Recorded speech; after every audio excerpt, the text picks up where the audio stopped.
So right behind me is a slit lamp. A slit lamp is a machine that we use to look at patients' eyes to diagnose various eye conditions. But apart from doing that, I also teach medical students of various capacities.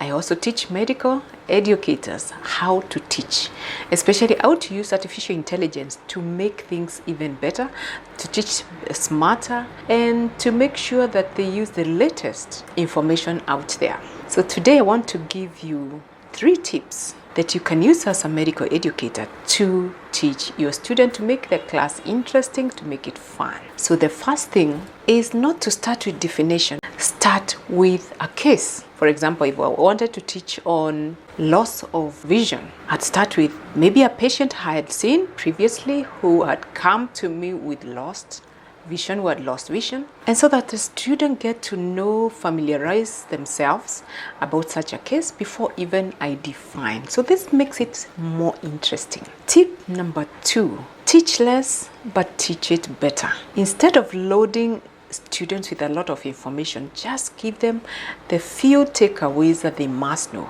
because information is out there and they can access it. So teach them just the basic details and then go deeper and let them just discover.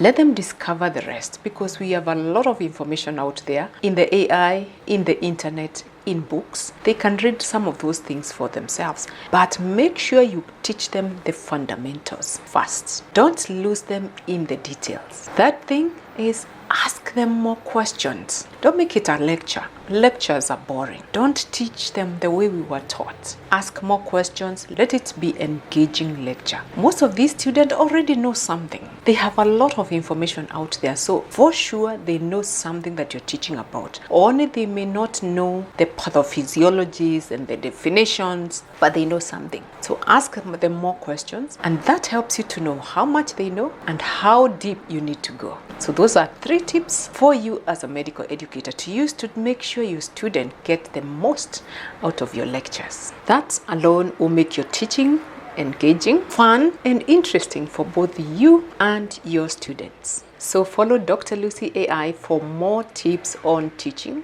research, and artificial intelligence.